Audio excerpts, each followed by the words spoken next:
bien, estamos de regreso este día. Vamos a conversar con el procurador para la defensa de los derechos humanos, David Morales, está con nosotros, con quien vamos a hablar sobre diferentes temáticas. No sé por qué al final sentí la necesidad de escuchar, y de trasladar a ustedes, por supuesto, amigos televidentes, la voz del procurador para la defensa de los derechos humanos, en medio de una serie de situaciones, en medio de asesinatos, por ejemplo, de barbarie, ¿no? Como el cometido contra este atleta con capacidades especiales, el asesinato de dos hermanos también en San José Villanueva, por cierto, se dieron estos dos hechos.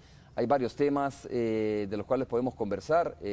Lo que se da el día de ayer también, este tema o hace 2 días, la captura de 127 personas, entre ellos el padre Toño, que todos lo conocemos. Así es que, es importante también escuchar al procurador para ver qué está valorando, qué está pensando sobre esto, ¿no? ¿Qué tipo de denuncias está recibiendo principalmente la Procuraduría para la Defensa de los Derechos Humanos? Hay un tema importante en medio de todo esto, de estas capturas, entre ellos 2 elementos de la Policía Nacional Civil.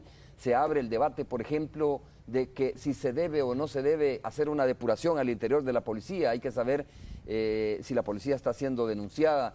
Se abre el debate sobre si los jueces especializados o los jueces en términos generales deben de tener algún tipo de protección como el fuero, ¿no? Como lo que tienen ellos, que al final no pueden ser capturados, sino más bien seguir un proceso como lo ha seguido el actual fiscal general de la República. Llegó a la Corte Suprema de Justicia para pedir que se haga un antejuicio, se inicie un antejuicio contra estos 3 jueces especializados capturados en la zona oriental del país. Procurador, muchas gracias por estar con nosotros, bienvenido. Gracias, Romeo, por la invitación, un gusto compartir el espacio y poder reflexionar desde la perspectiva de los derechos humanos sobre estos graves problemas. ¿Tiene una radiografía, procurador, de lo que está pasando el país, de lo que está viviendo en este momento, de lo bueno? Porque esto de las capturas puede tomarse desde 2 ángulos, ¿no? Por un lado, se da cuenta uno que se confirma lo que era un secreto a voces, ¿verdad? De que el sistema judicial de alguna manera está corrompido. No quiero decir que todos los jueces, que la policía también tiene problemas, pero por otro lado es que bueno que se ha capturado a estas personas. Bueno, en principio quisiera reaccionar frente a este tema de la violencia y la delincuencia que está golpeando tan severamente a la población y generando tanto sufrimiento en la población.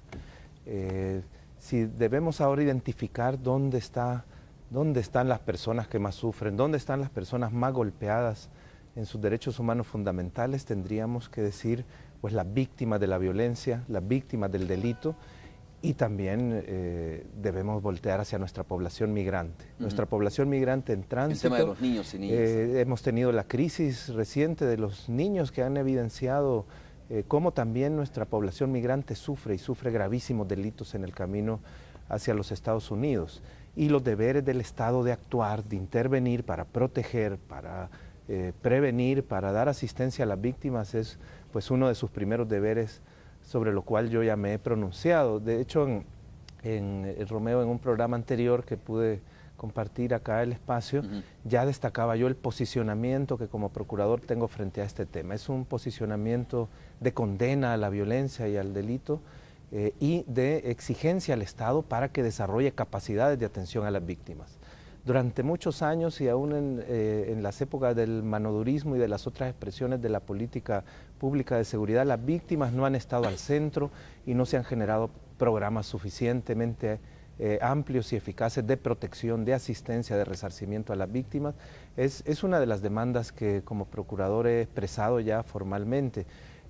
La violencia ha tocado hechos tan graves como el del joven atleta paralímpico, que además estaba integrado a una organización que son Olimpiadas Especiales, que durante muchos años ha sido parte de nuestra mesa por los derechos humanos de las personas con discapacidad. Yo he expresado mis condolencias, pero también he exigido investigación y me posicioné públicamente frente a esto. En ese escenario también me he posicionado en el sentido que golpear a la delincuencia, fortalecer el aspecto de la represión del delito a un nivel más eficaz, es una necesidad de Estado en un país como El Salvador muy apremiante. Y esto pasa no solo por reacciones de grandes redadas, sino por la construcción de otro tipo de capacidades especializadas como la inteligencia policial, la relación con la comunidad, que es vital para que la policía tenga información y sea eficaz. Por eso el proyecto de policía comunitaria o la filosofía de la policía comunitaria es tan importante. Ahora que tenemos este escenario de las capturas, al menos el mega operativo, que da por resultado 127 personas capturadas, entre ellos muchos funcionarios o algunos funcionarios del sistema judicial y de las gremiales de abogados, la primera reacción obviamente es positiva, en el sentido de que se estaría buscando golpear una estructura que estaría utilizando funcionarios para garantizar su impunidad o su operatividad. Esto se ha demandado durante muchos años. Claro, estamos en una etapa todavía muy preliminar, debemos ver qué tan eficiente es. Hay algunos casos, no muchos, algunos pocos casos en los cuales la Procuraduría ha recibido denuncias de algunos abusos en el procedimiento policial durante la captura. Procurador, estamos en una coyuntura donde fácilmente se exacerba el fanatismo y pueden encontrar eco aquellas propuestas que suenan como descabelladas, ¿no? Sí. Estamos hablando siempre en el marco de la inseguridad que vive el país.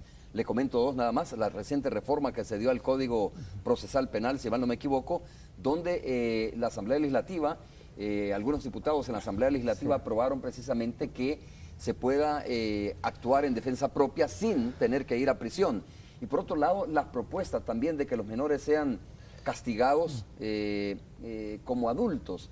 Y está ahí en debate, como siempre sucede en el marco de las elecciones, los diputados son muy especiales en eso, incluso que si se somete o no a prueba, o si se debe de aprobar la pena de muerte en el país. Digo, esta coyuntura permite hacer ese tipo de propuestas y aprobarlas, ¿no? Porque esto ya se aprobó, algunas de ellas.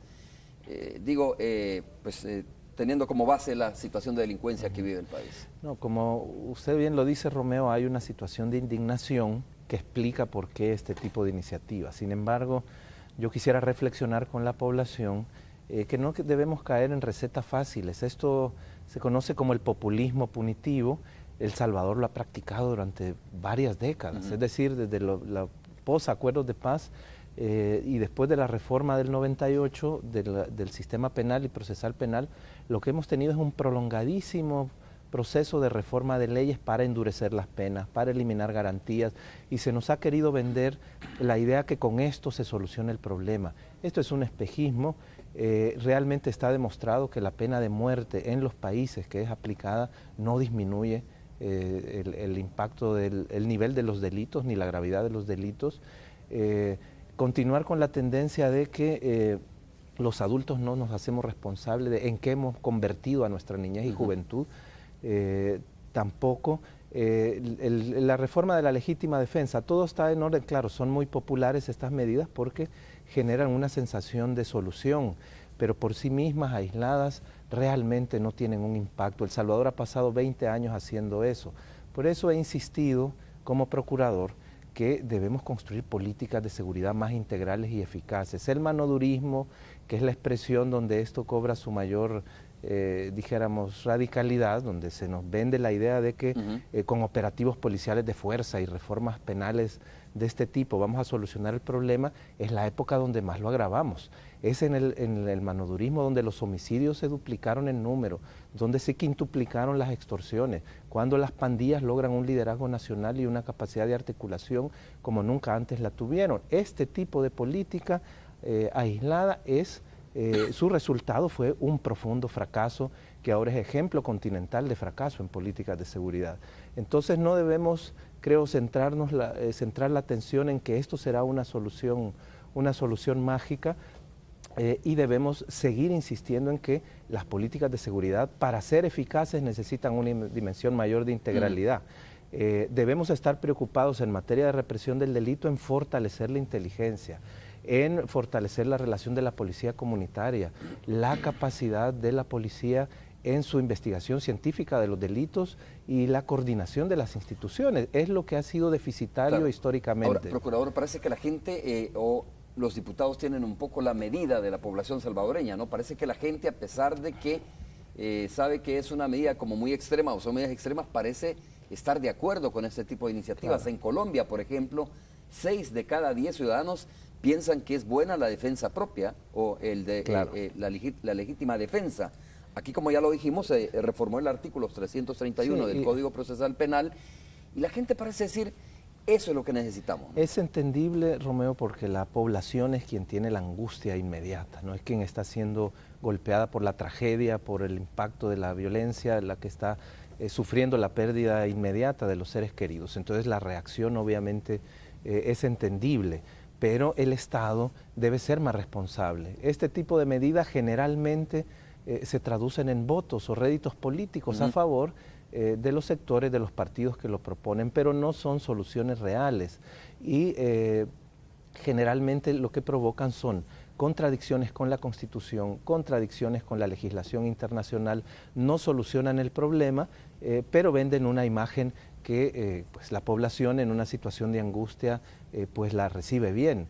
Entonces, pero no son verdaderas soluciones. Yo quisiera hacer un llamado a que mantengamos una reflexión serena, técnica, con responsabilidad de Estado sobre las políticas de seguridad y que apuntemos a construir este tipo de políticas integrales. Yo quisiera ver en el megaoperativo de las 127 capturas una expresión de un avance en la coordinación de las instituciones por golpear estructuras delincuenciales.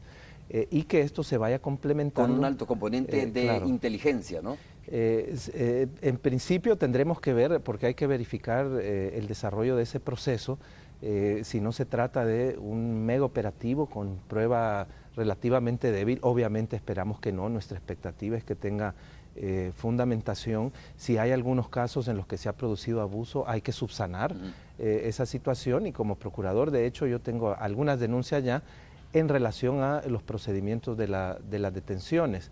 Pero, en este caso de los 127 En este detenidos. caso de los 127... ¿En qué casos específicos tiene bueno, denuncias? en relación a algunos abogados, que son temas en los que se está hablando que se hicieron algunos abusos durante los allanamientos, falta de asistencia médica a algunas personas que requerían medicamentos o estaban enfermas, es decir, este tipo todavía de situaciones irregulares, pero no de mucha gravedad, dijéramos, en términos de la afectación a derechos de los detenidos.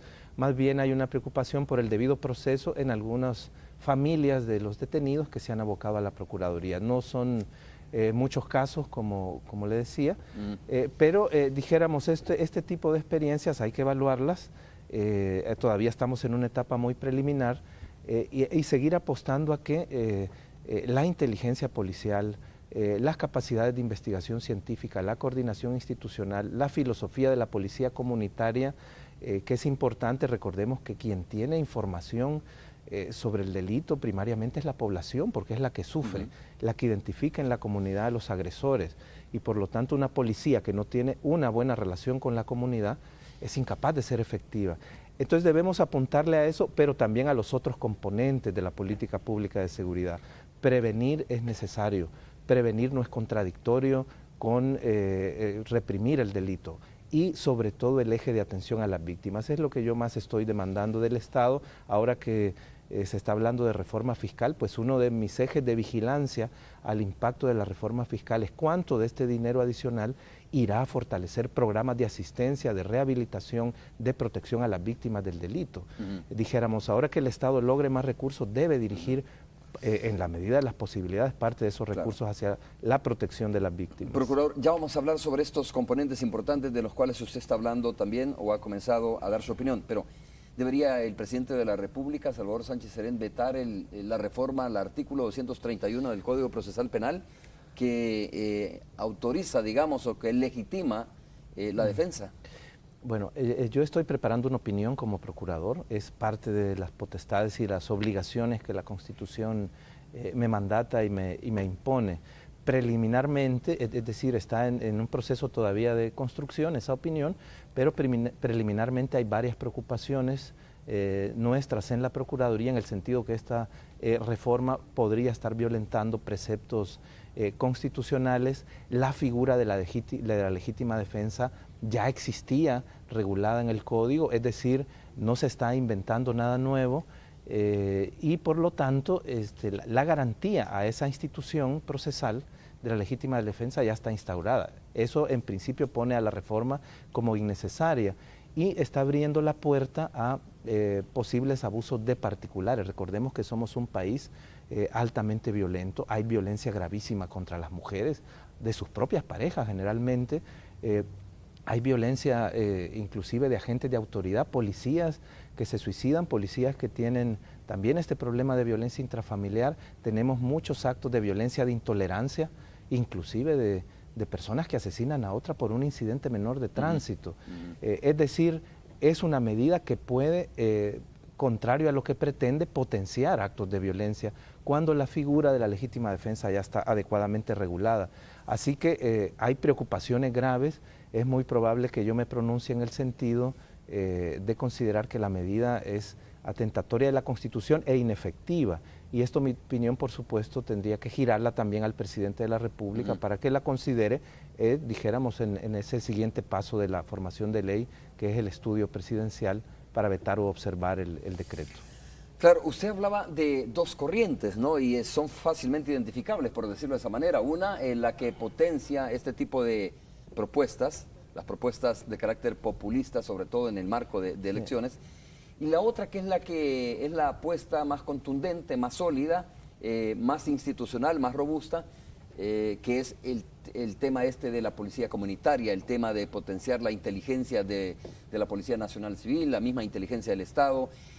Decía el ministro de Seguridad de nuestro país, Benito Lara, decía, vamos a entrarle al tema de los territorios en desarrollo, pero antes hay que recuperar territorialmente también esos municipios que están en manos de la delincuencia, que están, entiendo, claramente identificados. Uno de los elementos importantes que hay que resaltar en esto es que por primera vez se ha hecho un diagnóstico de esos municipios. No se tenía un diagnóstico, lo que se hacía es abordar el municipio, pero sin saber las características, necesidades, fortalezas que tiene el municipio de alguna manera. Sí, bueno, yo creo que el enfoque este del populismo punitivo, donde se da mano dura, que sobre todo se carga en el periodo del presidente Flores y del ex director Sandoval, fue un periodo sumamente fracasado en el impacto de estas políticas para proteger a la población y nos vendió unas soluciones relativamente baratas, dijéramos, una versión barata de lo que fue la cero tolerancia exitosa en las políticas de Nueva York y que luego se extendieron por la región, con el periodo del alcalde Giuliani. Bueno, grandes operativos muy espectaculares, muchas capturas sin una investigación consistente, de poca articulación con las instituciones del sistema de justicia y reformas legales, que también es una medida sin mayores costos para el Estado que genera réditos políticos, pero sumamente ineficientes. Fortalecieron al final la organización de las pandillas. Entonces, bueno, debemos atender a esta experiencia histórica para insistir en nuevos procesos que den esta visión de integralidad. Los delitos que cometen las pandillas y las estructuras de pandillas no deben ser negociables ni objeto de ningún diálogo. Los delitos graves deben ser perseguidos, esa es una obligación de Estado. Sin embargo, el fenómeno de la pandilla es un fenómeno también socialmente muy complejo y al par que debe golpearse su estructura criminal y deben ser investigadas y perseguidas en su dimensión criminal, el Estado no va a detener el fenómeno si no entra también con políticas de prevención, de atención a la niñez y a la juventud en las comunidades, de desarrollo local, de rescatar, dijéramos, esas comunidades con intervención social de Estado. Es la ausencia de este tipo de políticas la que generaron las condiciones para que la pandilla y otros grupos de crimen organizado se expandieran y lograran estos controles territoriales que tan terriblemente hoy sufrimos en el país. Vamos a hacer la primera pausa comercial. Cuando regresemos quiero escuchar más detenidamente su opinión, procurador, sobre el tema este de cómo el gobierno, el Estado mismo salvadoreño, está tratando la crisis de los niños migrantes, ¿no? Y esta situación que se ha dado. Pero a propósito del tema de la inseguridad que viven los países centroamericanos, lo reporta en este momento la página .com.sb, dice que empresarios de Guatemala contratan a exalcalde de Nueva York para luchar contra la violencia.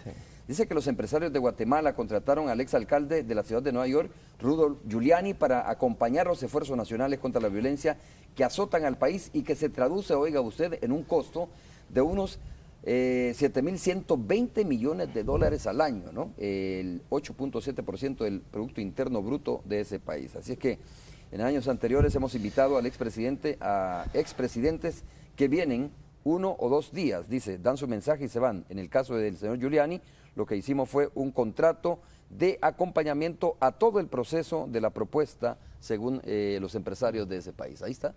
Bueno, pero Giuliani es una experiencia que se conoce poco. Bueno, se habla mucho de la Ajá. cero tolerancia y el manodurismo en Nueva York, que fue exitoso y bajó los homicidios notablemente, pero poco se habla que esto requirió primero una depuración profunda del cuerpo policial de Nueva York, de aproximadamente el 60% de los policías de la ciudad para limpiar la policía. Luego, inversiones millonarias en el fortalecimiento policial, control de la comunidad. Los inspectores de la policía en los barrios tenían la junta probablemente vayan a ser parte de las sugerencias que él haga, ¿no? Y bueno, entonces nuestro manodurismo local fue una versión barata de ese modelo, sin hacer todo este tema de las inversiones, la relación con la comunidad, la prevención, que sí estuvieron incorporadas al proyecto de Nueva York. Qué interesante. Vamos a saludar a Alejandra Canales, que se encuentra, bueno, como lo dijimos cuando iniciamos, Alejandra Canales, desde hoy, que se inaugura la fiesta patronales aquí en la capital, en honor al Divino Salvador del Mundo. Estamos transmitiendo, vamos a transmitir en vivo casi todos los programas de Canal 12. Vamos a estar con Hola El Salvador, vamos a estar con Hechos al Mediodía, vamos a estar con Milena, vamos a estar con Pop y así sucesivamente. Así que Alejandra Canales se encuentra ahí, ya en CIFCO, para comentarnos cómo están preparándose los chicos de Hola El Salvador para iniciar su transmisión a eso de, ¿qué? Déjeme decir, media hora más o menos, 45 minutos. Alejandra, adelante. Hola Romeo, buenos días para ti y también para tu invitado. En efecto, Canal 12 está ultimando los detalles aquí en el Centro Internacional de Ferias y Convenciones para iniciar en punto de las 8 de la mañana con la transmisión de sus programas desde aquí, desde Consuma 2014. Pueden observar ya nuestros compañeros de escenografía, producción, coordinación de todos los programas están prácticamente listos. Arrancamos con la revista Hola El Salvador a partir de hoy, que inician las fiestas agostinas hasta finalizar. Queremos estar cerca de la gente y como ya se ha vuelto una tradición, venimos aquí a Consuma. Aquí están nuestros compañeros de Hola El Salvador, que en unos minutos, ya cuando finalice tu entrevista, ya entran al aire. Aquí están ultimando los detalles. Fran, queremos estar cerca de la gente, que es nuestro principal lema. Exactamente, y lo bueno que vamos a estar acá en Consuma disfrutándola con todo lo que se dice diversión, pasámosla bien, ustedes también tienen que venir a pasarla con nosotros. Nos están maquillando para que la gente no se asuste al verlo así a lo normal, ¿verdad, Gigi? Así es, esperándolos a todos, por supuesto, aquí en Consuma, que iniciamos con pie derecho y por supuesto, Romeo, emocionados porque hay muchísimo entretenimiento en vivo, así que invitamos a toda la gente que se venga en familia a disfrutar junto a toda la, toda la familia de Canal 12. Romeo, aquí están los algodones de azúcar. Un abrazo para ustedes, muchas gracias Alejandra Canales también por el informe. Gracias Romeo, solo hacer la invitación a usted, amigo televidente, que se venga para acá cuando ya inauguren la Feria Consuma y pueda estar cerca de toda la familia de Canal 12. Romeo. Saludos, muchas gracias. Vamos a hacer una pausa comercial. Cuando regresemos retomamos la entrevista con el Procurador para la Defensa de los Derechos Humanos. Vamos a hablar de estos niños y niñas que inhumanamente, contra todo lo que se pueda creer, del trato que deben de tener los niños, ¿no? Bajo la protección, bajo el manto que les brindan los convenios internacionales, están retenidos en la frontera entre México y los Estados Unidos. ¿Sí? Tenemos que preguntarle al Procurador cómo ha visto el papel que ha desarrollado nuestro país en torno a esa situación. Volvemos.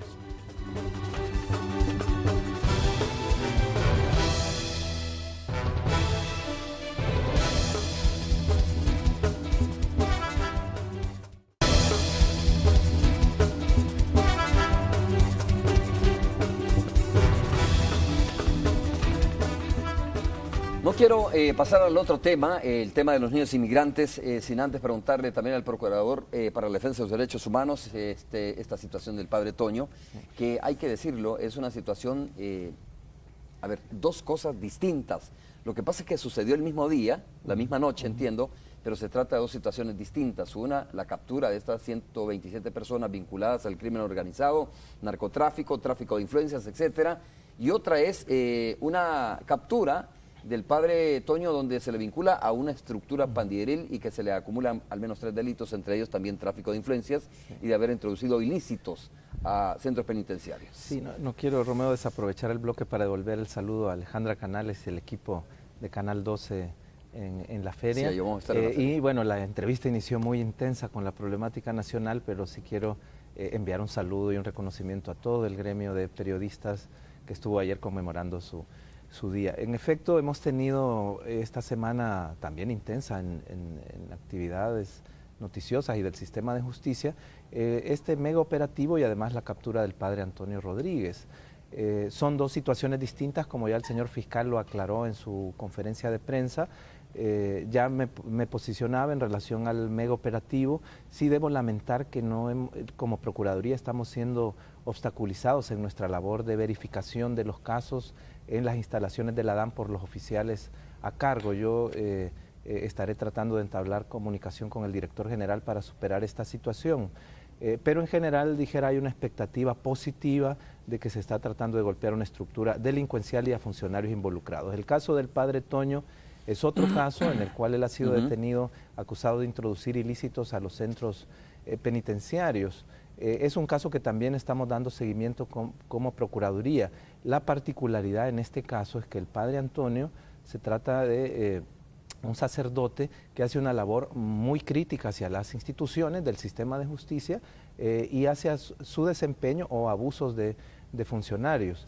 Quiero decir que más allá que estemos de acuerdo o no con los posicionamientos públicos del padre Antonio, sí es alguien que ejerce esta labor de cuestionamiento a la institucionalidad, no solo trabaja en temas, el servicio social pasionista, en temas de reinserción de jóvenes pandilleros, sino que atienden también a las víctimas del delito. Por ejemplo, son ellos los únicos que se han quedado dando asistencia a las víctimas de aquel gravísimo atentado contra el microbús en el cual prendieron fuego. Sí, cuando el Estado no ha tenido capacidad de atender a las víctimas y dar el seguimiento hasta hoy, es el Servicio Social Pasionista el que les ha atendido. Han instalado también un observatorio de derechos humanos desde el cual están denunciando desde hace 2 años abusos de agentes de la policía e incumplimientos de la Fiscalía. Entonces es un caso de una persona que hace este tipo de rol dentro de la sociedad y los espacios públicos. Se le está atribuyendo un delito que usualmente es detectado y la persona detenida en flagrancia, es decir, tratando de introducir los objetos, no meses después. Entonces hay muchas dudas en torno a esto. El padre ha sido entrevistado ya por la Procuraduría de los Derechos Humanos, manifiesta que son falsos los señalamientos, ha sido bien tratado por las autoridades policiales. Sí, le hemos ya entrevistado en su detención, manifiesta haber sido bien tratado por la policía, no ha tenido ningún tipo de problema en ese sentido, pero sí expresa sorpresa en relación a los delitos que le están atribuyendo. ¿De qué se le acusa, procurador, ya que ustedes han tenido acceso? Se le está atribuyendo pues la introducción de objetos ilícitos en un centro penal. Se le está atribuyendo simulación de influencia, es decir, de que ofreció a pandilleros ciertas prerrogativas y asociaciones ilícitas. Bueno, son delitos de difícil probancia en la medida que él es una persona que hace una pastoral dentro de la cárcel, como muchos otros sacerdotes y pastores. Realmente el tema central acá es evaluar el requerimiento fiscal que será presentado en próximas horas a la autoridad judicial. Yo he pedido ya un informe al señor fiscal general sobre esta detención. Me parece que si hay prueba débil, inconsistente en la detención del padre Toño, sí estaríamos ante un probable caso de grave afectación a derechos en relación con el padre Antonio, y sí podríamos hablar de una persecución penal arbitraria. Si la prueba es consistente, pues es otro tipo de conclusión a la que debemos llegar. Hasta ahora el señor fiscal general no ha develado esa información específica sobre la prueba. Me parece que sus expresiones en relación al caso no fueron las adecuadas, porque subjetivizó y realizó ataques personales muy subjetivos y fuertes contra el padre Antonio, y la Fiscalía tiene un deber de objetividad y de centrarse en la objetividad de la prueba. Así que como Procuraduría estaremos atentos al análisis de ese requerimiento fiscal ante la sede judicial, y estaremos, pienso yo, en inicios de la próxima semana, pues tomando una posición al respecto y comunicándola públicamente sobre nuestra evaluación de la actuación fiscal en el caso del padre Antonio. Yo llamaría a la ciudadanía a no prejuzgar y esperar pues este requerimiento fiscal y cuál es el control judicial que dirá de este requerimiento.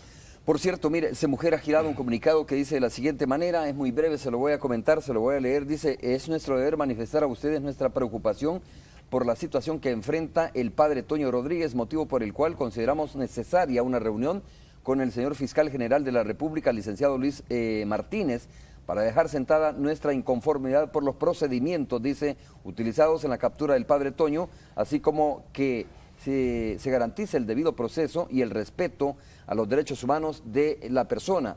Caso de existir pruebas en su contra, sean del conocimiento público, de lo contrario, pedir disculpas, dice, públicas y ponerlo de inmediato en libertad. Es el comunicado que ha generado CEMUJER en torno a la captura del padre Toño. Dice, finalmente, cabe mencionar que la presencia de la Procuraduría para la Defensa de los Derechos Humanos sería oportuna en esta reunión que están solicitando a Luis Martínez, que es el fiscal general de la República, para que les explique cuáles son las pruebas contra el padre Toño, o caso contrario, que se le deje en libertad y que se pida disculpas públicas, está diciendo CEMUJER. Bueno, coincido con el planteamiento del comunicado. CEMUJER es una organización que también ejerce una labor de Contraloría Social y una voz crítica. Sería gravísimo si lo que se está pretendiendo es callar una voz incómoda, ¿no? O pretendiendo afectar o mandar un mensaje negativo contra cierto tipo de procesos que tendrían que ver con la reinserción, la rehabilitación de los infractores, que son parte de una política de seguridad integral, si es que el Estado la asumirá. Retomo la propuesta de CEMUJER, pues sí, me pondré en la disposición de facilitar esa reunión en la medida que sea aceptada por la autoridad fiscal, por supuesto. Hablemos, procurador, ahora de la situación de estos niños migrantes, de este caso que resulta ser muy penoso hablar de él, porque se trata de niños que, niños y niñas que van en búsqueda de una reunificación familiar, huyendo de la delincuencia como sea, pero es vergonzoso que estos niños, en vez de estar preocupados por ir a la escuela, o sus abuelos o abuelas estén preocupados por ir a la escuela, estén preocupados porque evacúen o se vayan de nuestro país. Es un tema que ha sido tratado aparentemente muy bien desde la parte de Relaciones Exteriores, pero que todavía sigue siendo complicado porque no ha tenido un desenlace, ¿no? Bueno, es un fenómeno que se agravó aparentemente a dimensiones no usuales en el primer semestre del 2014. La Comisión Interamericana de Derechos Humanos daba un registro de más de 50.000 niños, niñas y adolescentes, o alrededor de 50.000 detenidos solo entre enero y mayo de 2014 por las autoridades estadounidenses, por razones de irregularidad migratoria. La gran mayoría centroamericanos, ¿no? Alrededor de 10.000 niños y niñas salvadoreñas entre ese grupo. La crisis se evidenció ante el incremento de las detenciones migratorias por las autoridades de la patrulla fronteriza estadounidense, particularmente en el sur de Arkansas y Texas. Esto generó pues todo este debate que conocemos.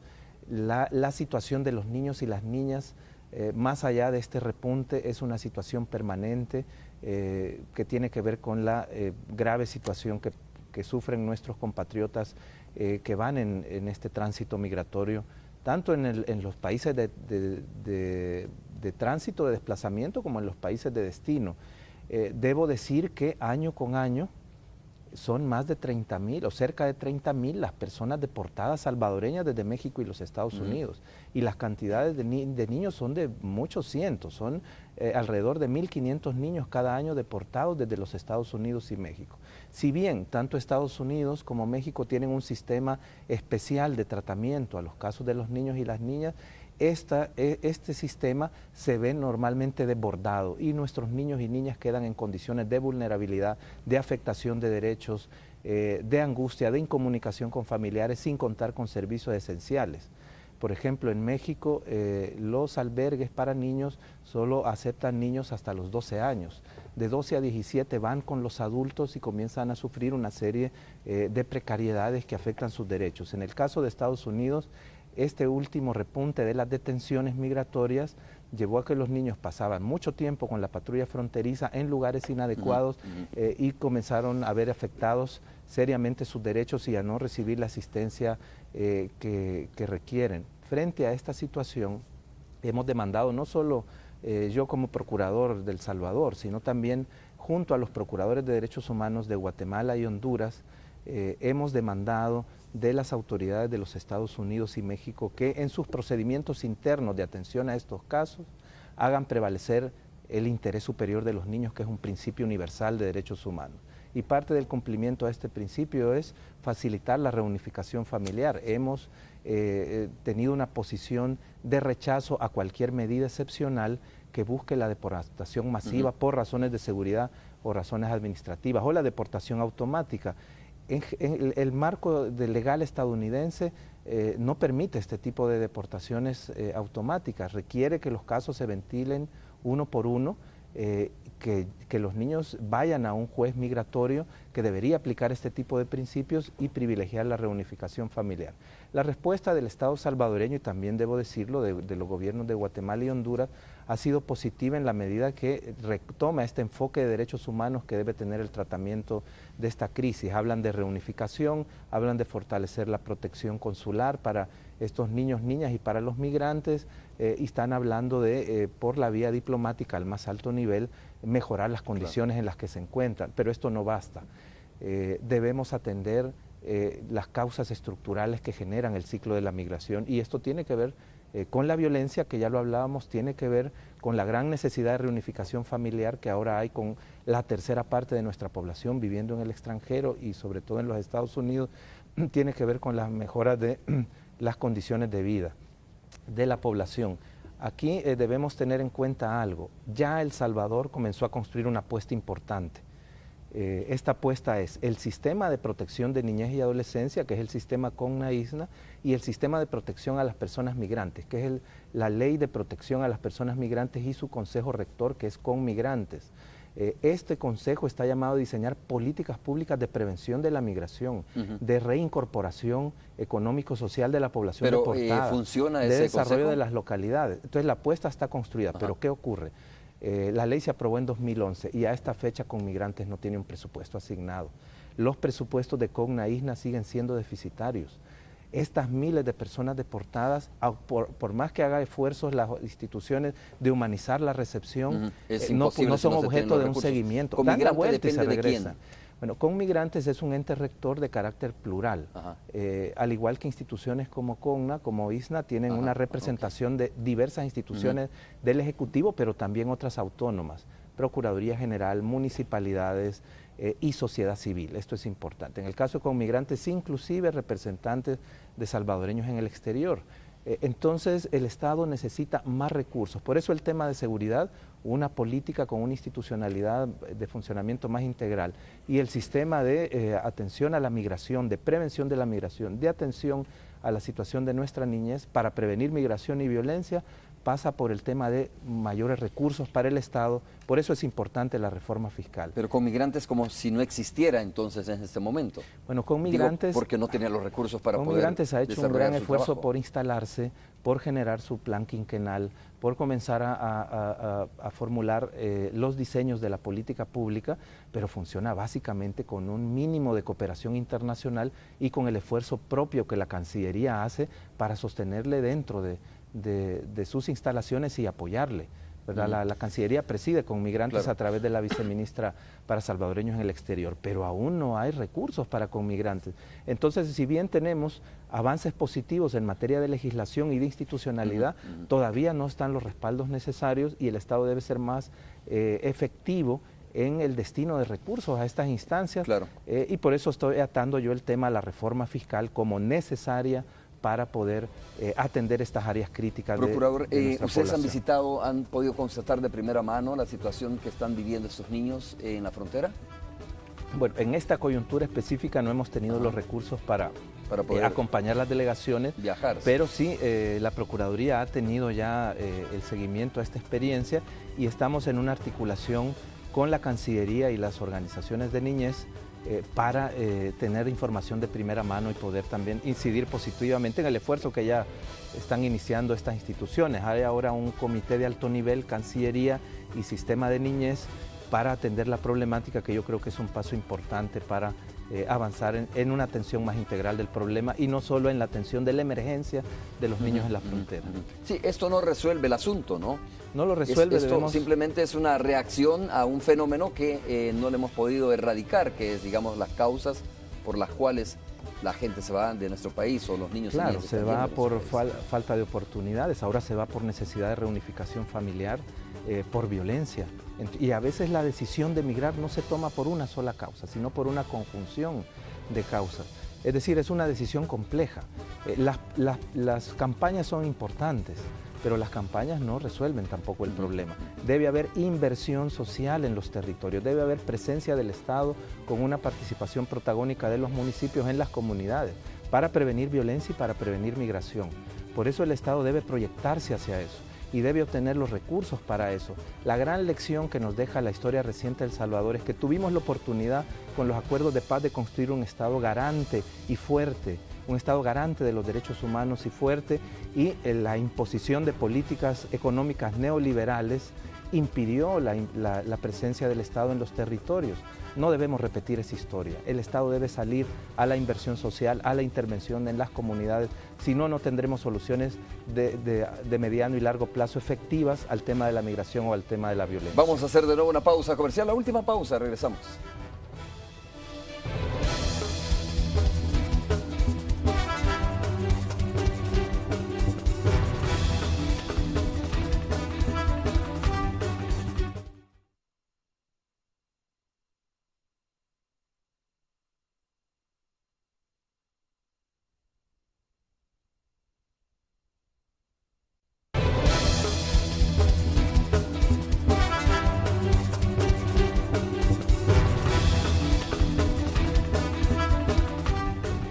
De regreso conversando con el Procurador para la Defensa de los Derechos Humanos. Hay varios comentarios a través de las redes sociales. Yo quiero hacer eco de uno de ellos porque me parece, de varios de ellos, porque son muchas personas que me están pidiendo que el Procurador se pronuncie también o que conocer su opinión respecto a aquellas personas que son víctimas de las pandillas en el país. Es decir, les pongo un ejemplo.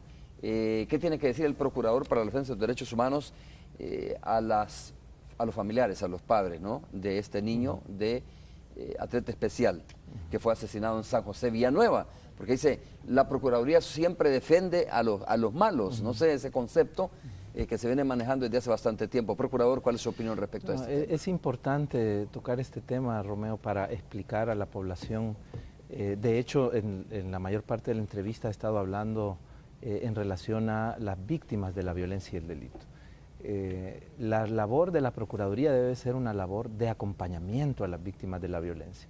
Nuestra posición pública, dada en conferencia de prensa, en entrevistas, en documentos oficiales, en mi gestión es una posición de condena y rechazo a la violencia pandilleril, por supuesto, que es la que más golpea a las comunidades, la violencia del crimen organizado, la delincuencia común, y de acompañar a las víctimas. Estamos en ese rol de acompañamiento a las víctimas, exigiendo del Estado una política coherente de asistencia y de protección, que es lo que tenemos aún en las políticas de manodurismo que tenían este discurso superficial, ¿no?, de ir a la guerra contra la delincuencia.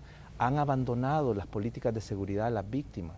Lo único que tenemos es un programa de protección a víctimas y testigos que cuenta con un presupuesto de $3 millones que no se movió en el último quinquenio y que solo tiene capacidad para dar protección a unas cuantas decenas de víctimas y, bueno, trabajan muy duro, pero están colapsados y rebasados en la demanda.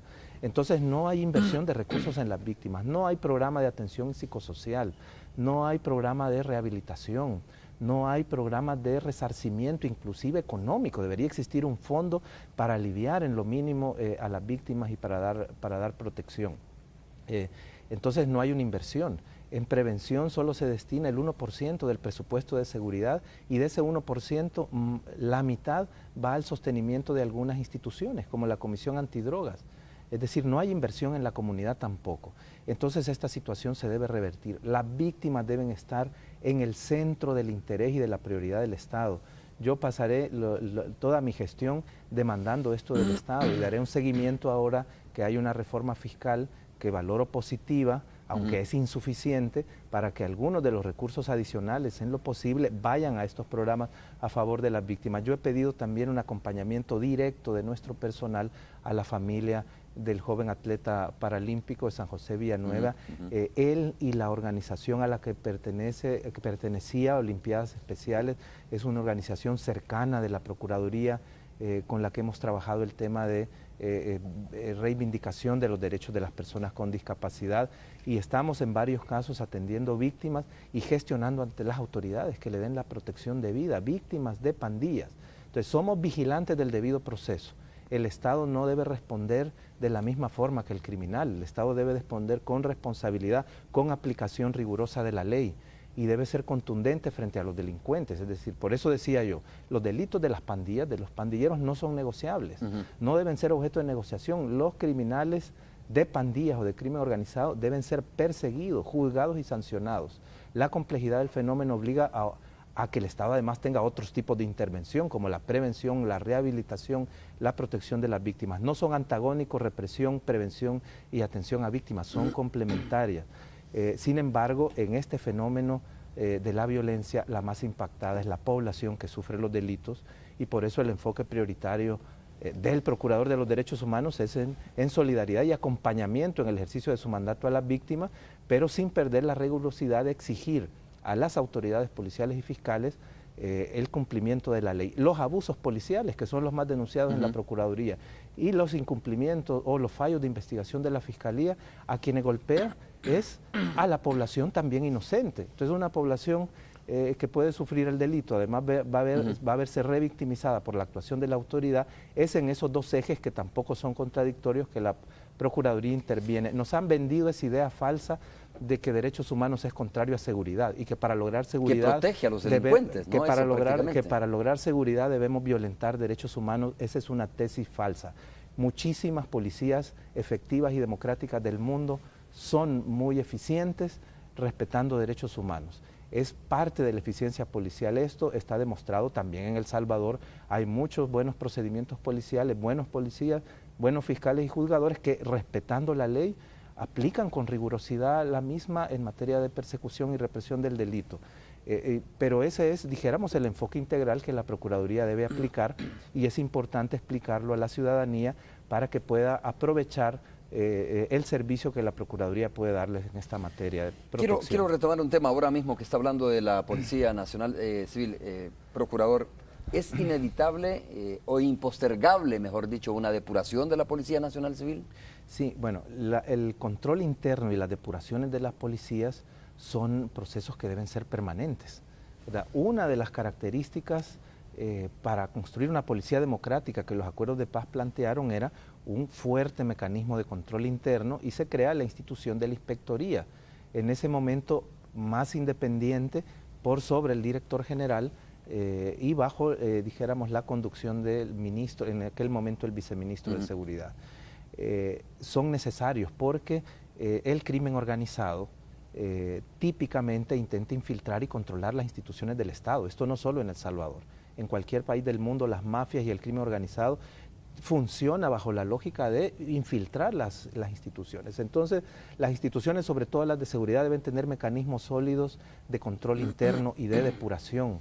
En la policía de El Salvador, la época, por cierto, del manodurismo, del exdirector Sandoval, debilitó estos controles, deterioró la institucionalidad de la inspectoría, y además la puso bajo su control del director general, y perdió independencia. Es decir, de esa manera la en Procuraduría sí ha sido la inspectoría ha sido una inspectoría débil, que no ha tenido la capacidad. Urge una reforma institucional en este sentido. Las depuraciones policiales nunca se dieron efectivamente. Hubo épocas de despidos masivos donde la misma Procuraduría constatamos no solo violaciones al debido proceso, sino muchísimos casos de buenos policías que, para impedir que realizara una investigación, o porque eran policías que se negaban a cumplir órdenes ilegales, fueron expulsados. Ahora inclusive hay un proceso positivo ordenado, recomendado por la Asamblea Legislativa, del cual participamos la Procuraduría y la Inspectoría, para reintegrar a algunos de estos policías. Pero una depuración... ¿Policías que fueron depurados por...? Que fueron depurados en aquella época con el decreto 101, allá a inicios de la década de 2000, con graves afectaciones a derechos humanos, y que realmente no eran policías que se hubiese probado su participación en delitos, pero fueron expulsados porque no convenían a los intereses de poder de quien entonces dirigían la institución. Se hizo mucho daño a la policía en ese sentido. Lo que necesitamos son controles internos fuertes, una reforma que devuelva la capacidad contralora al inspector, que sea independiente el inspector del director general, y una reforma... Y recursos también, porque de nada sirve que tengamos independiente a una inspectoría, ¿no? Sí. Y una reforma al sistema disciplinario de la policía. O sea, tenemos un sistema de tribunales disciplinarios donde los propios policías deben juzgar o juzgar administrativamente a otros policías, y lo que tenemos es un fenómeno de impunidad porque no se juzgan a sí mismos. Entonces, bueno, aunque tuviéramos un inspector con mucha decisión de impulsar procesos, los mismos llegan a ser detenidos en el sistema de tribunales disciplinarios. Esta es una de las reformas necesarias para una policía efectiva. Si no, nos la van a estar infiltrando, vamos a estar con la presencia de policías violadoras de los derechos humanos o policías que no tienen una eficiencia que sea evaluada efectivamente y que tenga consecuencias. Ahora mismo, procurador, me recuerda uno de los temas que tocamos recientemente, es decir, ¿cómo evitar de que aquellos funcionarios, instituciones, pero sobre todo funcionarios que son claves, ¿no? Como los jueces especializados, como los mismos policías nacional civil, como los mismos militares, se pueda analizar si en realidad necesitan tener algún tipo de inmunidad, como el tema de los jueces, que ayer lo discutíamos precisamente con el exdirector de la Policía Nacional Civil, Mauricio Sandoval, y con Félix Garrizafi, ex fiscal, y con un ex magistrado, Ulises de Dios Guzmán. Hablábamos sobre si los jueces de verdad deben de tener inmunidad para ejercer su cargo, y qué significa para un juez tener inmunidad. Esto mismo sucede al interior de la policía, en términos de que cuando la inspectoría está bajo la misma Policía Nacional Civil, es decir, es como juez y parte, ¿no? Es como juez y parte, y entonces no se garantiza o no es garantía de que haya un proceso transparente cuando se va a juzgar, por ejemplo, a un policía, como se lo menciona. Sí, no, el beneficio o la garantía del fuero, como se ha discutido tanto a raíz de los casos en la Asamblea Legislativa, no debe ser garantía de impunidad. No es esa el propósito ni el diseño de la institución del fuero. Es simplemente una prerrogativa que establece un procedimiento especial previo a que la persona funcionaria sea investigada y juzgada de acuerdo a ley. Esto es importante para algún tipo de funcionariado.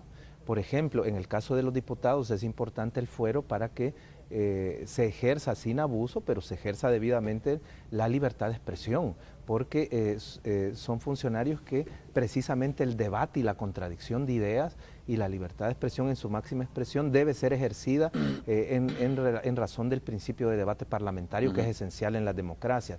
En el caso de los jueces también son personas expuestas a decisiones en las cuales fallan favoreciendo una parte y en forma desfavorable a otra parte. Y muchos de estos fallos son fallos con gravísimas consecuencias para la persona, años de cárcel, tocan estructuras de poder. Entonces, cualquier persona inconforme, si el funcionario no tiene impunidad, la va a atacar, no tiene el beneficio del fuero, la va a atacar y terminará afectando la independencia y la seguridad del ejercicio de la judicatura. Lo que debe hacerse efectivamente es seguir ese proceso. Hemos tenido experiencias en las cuales la Procuraduría de Derechos Humanos por años ha certificado graves violaciones a la ley, algunas de ellas constitutivas de delito, de funcionarios de la policía o de jueces, se han presentado por años a la Fiscalía en los diferentes periodos, no solo del señor Safi, y el resultado es que la Fiscalía no actúa y la Fiscalía les protege. Pero también entonces, es un proceso ayer poníamos el ejemplo, si un juez en el ejercicio de sus funciones, es decir, un juez en el ejercicio de sus funciones probablemente sea como muy necesario que tenga este tipo de inmunidad. Pero decía alguien también ayer, si este juez sale en cualquier lugar y atropella a una persona, al civil le cuesta accesar a la justicia cuando el juez comete un abuso de autoridad. ¿Por qué? Porque tiene un fuero que le protege, ¿no? Y por eso decía el ex fiscal general de la República, debería tener algunas restricciones ese tipo de inmunidad. No, pero no es el problema, no es el fuero. El problema es que, y no vamos a hablar de las instituciones, sino de las personas encargadas. Las instituciones no delinquen y las instituciones no incumplen en abstracto. Son los funcionarios a cargo de esas instituciones los que incumplen. ¿Qué deviene entonces ante un tipo de abusos de este tipo? ¿Cuál es el escenario usual?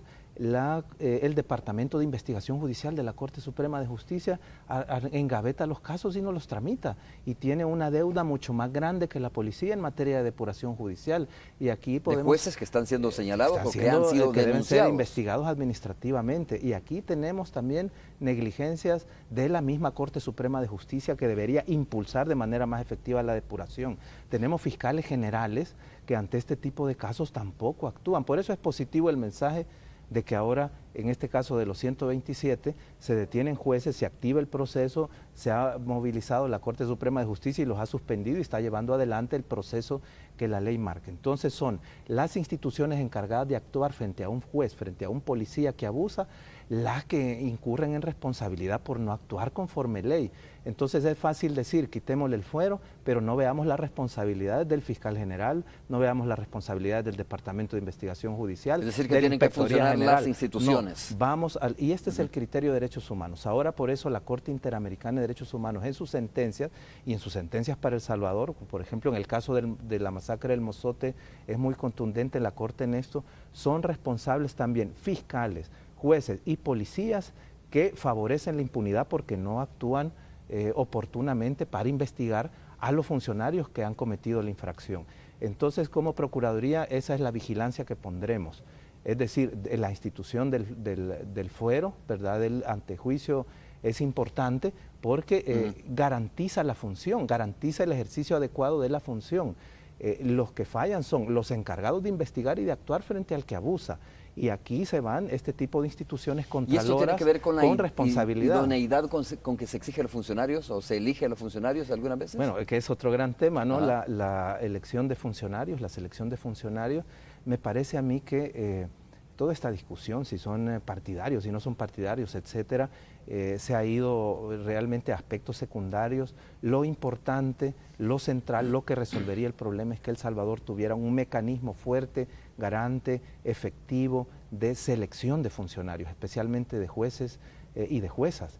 Y es lo que El Salvador no tiene. Entonces, bueno, estarán llegando funcionarios que no siempre sean los idóneos, más allá que sean de partidos o no. Se va a garantizar que no sean de partidos y van a seguir llegando funcionarios no idóneos. Eso no resolverá el problema. Entonces, ese sí es un punto importante. Estas instancias sancionadoras, investigadoras, deberían de ser más independientes de los organismos a cuales van a estar investigando. Usted mismo lo decía, el Tribunal Disciplinario de la Policía Nacional Civil debería ser una instancia independiente, más bien conformada no por elementos de Policía Nacional Civil. No sometidos al poder. No sometidos al poder. Lo mismo, pienso yo, en el tema de la Corte Suprema de Justicia. Por supuesto que la Corte tiene una obligación de depurar y ser transparente en esos temas, pero no deberían de ser instancias independientes a estas instituciones las que evalúen y depuren. Romeo ha tocado un punto central que aquí se ha debatido desde los acuerdos de paz y que es uno de los puntos incumplidos de los acuerdos de paz. La Comisión de la Verdad, que es parte de los acuerdos de paz, insistió en la profundización de la reforma judicial. ¿Qué ocurrió en ese momento histórico? La Corte Suprema de Justicia, bajo la presidencia de Mauricio Gutiérrez Castro, señalado por violaciones a derechos humanos y a quien la Comisión de la Verdad en nombre de la paz le pidió su dimisión, al igual que al resto de magistrados de la Corte Suprema de Justicia, impidieron esta reforma judicial. ¿Qué planteaba, según las recomendaciones de la Comisión de la Verdad, esa reforma? En principio, que se desconcentrara ese enorme poder que la Corte Suprema de Justicia tiene. Los magistrados de la Corte Suprema de Justicia son jueces esencialmente, debiesen estar juzgando casos, no gastando el 60% de su tiempo en administrar ese aparato millonario del presupuesto del órgano judicial. La Corte Suprema de Justicia tiene poder absoluto sobre el ejercicio de la profesión de jueces y juezas, de abogados, abogadas y notarios. Es decir, y puede suspenderlos con robustez moral de prueba sin garantías del debido proceso. Entonces tiene un poder acumulado tal que rompe las garantías de la independencia. O sea, este sistema afecta a la independencia judicial, que no solo es externa, no solo es hacia poderes de fuera que afecten la judicatura, sino que también es interna, y esto es una disfunción. La depuración judicial por eso no se ha producido. Entonces, esta reforma es necesario retomarla. Debemos desconcentrar el poder de la Corte y las instancias que investigan a los jueces, que seleccionan a los jueces, deben ser instancias independientes, técnicas. Porque en este momento es el Consejo Nacional de la Judicatura la que tiene un papel preponderante también, que es una instancia que está vinculada a la Corte Suprema de alguna manera. El Consejo Nacional de la Judicatura estaba llamado a ser esa instancia independiente, ¿no? Por eso su composición plural, pero también por intereses políticos el Consejo fue históricamente debilitado. Se limitó su pluralidad, se limitaron sus capacidades financieras y su mandato legal. Entonces el Consejo propone, pero es la Corte la que nombra y la que remueve y la que suspende. Entonces aquí se forman ese tipo de estructuras de poder que afectan la independencia. Debemos reformar el judicial en materia de depuración, en materia de alta concentración de poder excesivo en la Corte Suprema de Justicia. El judicial tiene más deuda que la misma policía de la que ya señalábamos sus problemas. Hay que decir que eso se da y esas situaciones se plantean cuando una institución comienza a ser robusta, fuerte. Y un ejemplo muy sencillo, muy claro, eso es la misma Procuraduría para la Defensa de los Derechos Humanos. ¿Usted se recuerda cuando en sus inicios la Procuraduría para la Defensa de los Derechos Humanos, cuando estaba el procurador Molina, por ejemplo, fue una Procuraduría muy fuerte, cuando estuvo también Victoria de Avilés, ¿no? Si mal no recuerdo, y luego vino un periodo que creo que fue una debilitación de la Procuraduría para la Defensa de los Derechos Humanos, donde se puso a un señor como procurador que nadie sabía quién era, que lo que hizo es, desprestigiar la Procuraduría. Se perdió esto de los contactos internacionales, etcétera, de tal forma que se comenzó a diezmar el trabajo de la Procuraduría para la Defensa de los Derechos Humanos, y ahora, después de ese bache, comienza a caer, digamos, en nuevos brillos, obviamente, la Procuraduría. Pero digo, es un ejemplo de cómo, al igual que el Consejo Nacional de la Judicatura, que estaba llamada a ser una institución independiente, resulta siendo absorbida y, de alguna manera, digamos, golpeada, ¿no? Por eso la reforma judicial es impostergable, Romeo. La Comisión de la Verdad hizo una reflexión muy triste, pero muy profunda sobre nuestro sistema de justicia en aquel momento de los acuerdos de paz. Dice, ahora todos estos graves crímenes contra la humanidad deben ser juzgados, pero ¿quién los va a juzgar? Un sistema de justicia que ha sido el cómplice de la tragedia. No podía entenderse tanta violencia en la guerra si no era por la complicidad del judicial que toleraba, y un sistema judicial corrupto, sometido al poder político, etcétera. Por eso urgió el proceso de paz a la reforma del judicial. Y lo que hemos tenido entonces es, al no producirse la reforma, es que la impunidad se institucionalizó y después el Estado no tuvo capacidad de administrar la violencia de la posguerra y estamos donde estamos. Y ha habido desde el poder político, desde el poder económico, una intolerancia a las instituciones contraloras. La Procuraduría ha tenido su historia de ahogamiento presupuestario permanente. Es hasta hace 5 años que en el periodo del licenciado Luna logra él un apoyo relativo para dignificar medianamente los salarios, pero la Procuraduría vive ahogada con un presupuesto que el 99.97 es para gasto corriente y funcional. No tenemos recursos para trabajar con la población. Y los techos presupuestarios son muy rígidos. Yo demandaré también más presupuesto, como ha exigido también la ONU en relación a la Procuraduría. Pero si vemos la historia de nuestras instituciones contraloras, la Procuraduría ahogada o muy atacada, o con signos o ataques de intolerancia muy graves desde el poder político, como lo sufrieron sobre todo las ex procuradoras Avilés y de Carrillo, que sufrieron ataques viscerales desde el poder político por razones de intolerancia a un buen ejercicio de su mandato. La inspectoría debilitada, el departamento de investigación debilitado, la sección de probidad debilitada, una fiscalía que históricamente ha favorecido la impunidad y que no ha tenido un rol protagónico. Entonces, bueno, debemos cambiar esto de una vez por todas e iniciar los procesos de reforma y esto inicia denunciando esa situación de los grupos de poder que han impedido este desarrollo democrático en El Salvador. Procurador, muchas gracias por haber estado con nosotros. Un gusto haber conversado con usted sobre diferentes temáticas. Por supuesto, tendremos más citas, ¿no? Más adelante. Con gusto. Una breve pausa comercial, regresamos.